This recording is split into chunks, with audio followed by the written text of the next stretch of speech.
예수님께서 마지막 때에 대해서 말씀하십니다. 마지막 때에 말씀하시면서 때가 가까운 줄 알게 될 것이다. 그리고 그때 어떻게 해야 될 것에 대해서 말씀을 해주시죠. 그래서 오늘 첫 번째 생각해보면 마지막 때가 가까울 때 그때가 알게 될 것이다. 이렇게 말씀하시죠.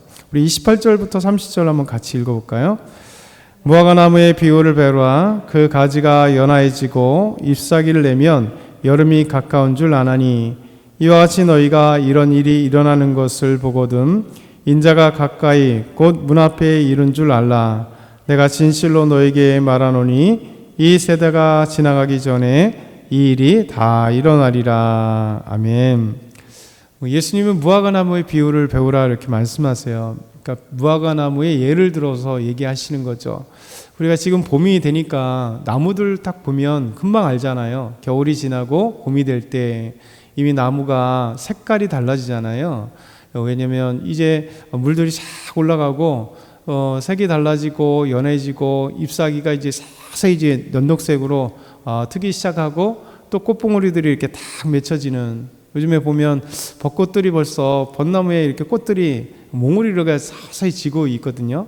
이런 것을 보면 당연히 우리가 이제 봄이구나 라고 생각할 수 있죠.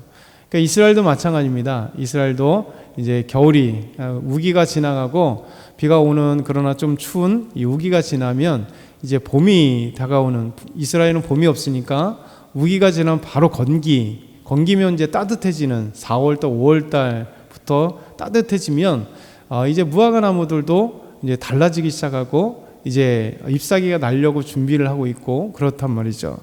그래서 예수님은 그걸 얘기하는 겁니다. 그렇게 잎사귀가 연해지고 그 다음에 서서히 변화가 일어나면 이제 가지가 연해지고 잎사귀가 나면 이제 여름이 되는 곧 건기가 오는 걸 아는 것처럼 주님 오실 때는 우리에게 알려준다는 거죠. 어떤 변화가 일어나는 것들이 있다라는 것이죠. 우리 예수님은 마지막 때에 이렇게 올 것에 대해서 분명한 그 시간은 모르지만 이제 어떤 때에 대해서는 계속 밝혀주세요. 특별히 이제 마가복음에 대해서 앞에 우리가 읽지는 않았던 그 앞부분에 대해서는 이제 마지막 때에 다시 자세한 어떤 징조들을 우리에게 설명을 해주셨습니다. 그리고 마태복음 24장과 25장도 마지막 때에 일어날 어떤 징조에 대해서 쭉 설명해 주시며 이 모든 징조가 우리가 알아차릴 만한 그때 마지막 때다 이렇게 얘기하시죠. 두 번째는 그러나 마지막 때는 정확한 그 시간은 하나님만 아신다라는 것이죠. 그래서 31절 32절 같이 읽어보겠습니다. 천지는 없어지겠으나 내 말은 없어지지 아니하리라. 그러나 그날과 그때는 아무도 모르나니 하늘에 있는 천사들도 아들도 모르고 아버지만 아시느니라. 그러니까 마지막 때는 천지가 없어진다는 것이죠.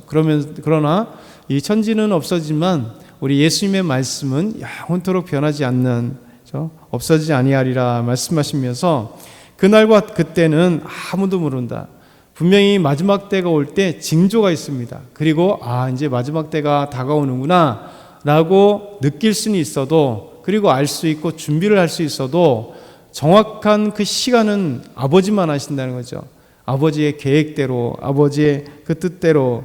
그래서 하늘에 있는 천사도 모르고 예수님도 모르고 오직 하나님 아버지만 아신다 이렇게 말씀하고 있습니다. 사실은 이렇게 예수님께서 말씀하셨음에도 불구하고 항상 우리가 역사 속에 또 우리도 경험했던 시한부 종말론자들, 그러니까 시한부라는 건 뭐냐면 기간이 딱 정해져 있다는 거예요. 1992년 10월 며칠에 온다, 이 다미성교회 같은, 아니면 예전에 여호와의 증인도 3번에 걸쳐서 예수님 오신다고 얘기했다가 다 그 날짜가 틀려서 이제는 더 이상 여호와의 증인들도 말하지 않아요. 그냥 언제 오시겠지 이렇게 얘기를 합니다. 대부분 다 시한부 종말론자들이 이단들 아니면 어떤 그 사이비 같은 경우가 시한부 종말론을 많이 얘기를 해요. 왜냐하면 사람들에게 종말이 예수님 오신다고 하는 그 위협을 자꾸만 줄 때 신앙으로 위협을 줘서 믿음 안에 굳게 세우려 이런 목적이 아니라 결국 이 이단들이나 사이비들이, 이 교주들이 자기 목적을 이루기 위한 거잖아요. 결국 우리가 옛날에 그 시한부 종말론 금방 말씀드린 다미성교회 뭐 이런 데 같은 경우는 다 똑같은 얘기잖아요.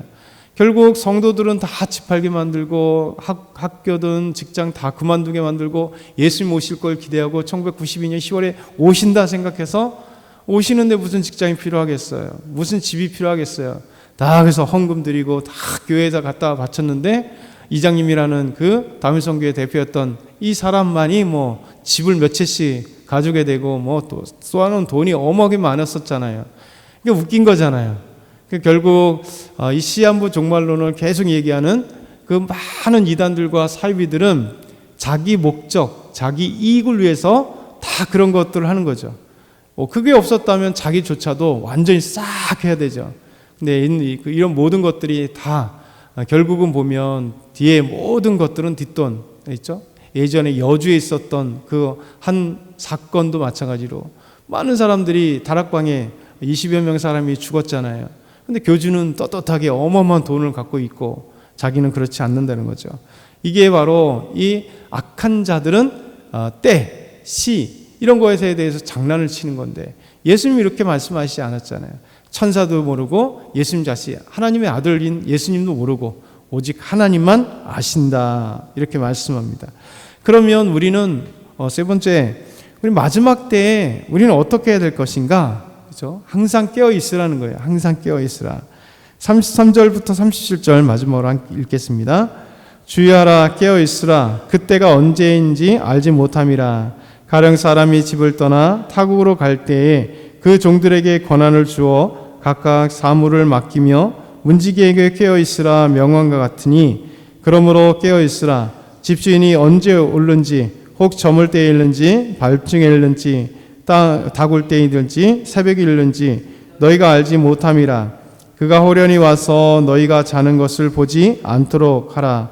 깨어 있으라. 내가 너희에게 하는 이 말은 모든 사람에게 하는 말이니라 하시니라. 아멘. 예수님께서 말씀하세요. 모든 사람에게 하시는 말씀이에요. 그렇죠? 마지막 때는 뭐 제자들에게만 마지막 때는 아니죠. 믿는 사람에게만 마지막 때가 아니죠. 모든 사람에게 마지막 때다. 그러면 어떻게 돼 있었느냐? 주의하라, 깨어 있으라, 깨어 있으라. 이걸 4번이나 말씀하세요. 얼마나 주의하고 깨어 있으라고 말씀하시는지.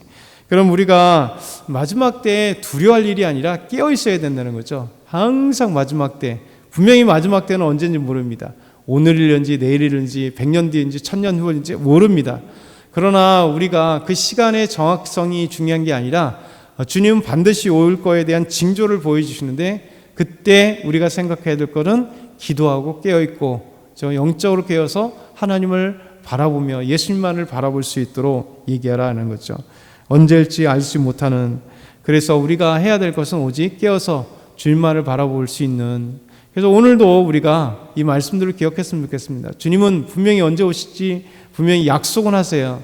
마지막 때가 있다 약속하세요. 그러면 우리가 오늘도 깨어서 기도하는 사람은요 절대 우리 믿음을 놓지 않고 오직 하나님과 함께합니다.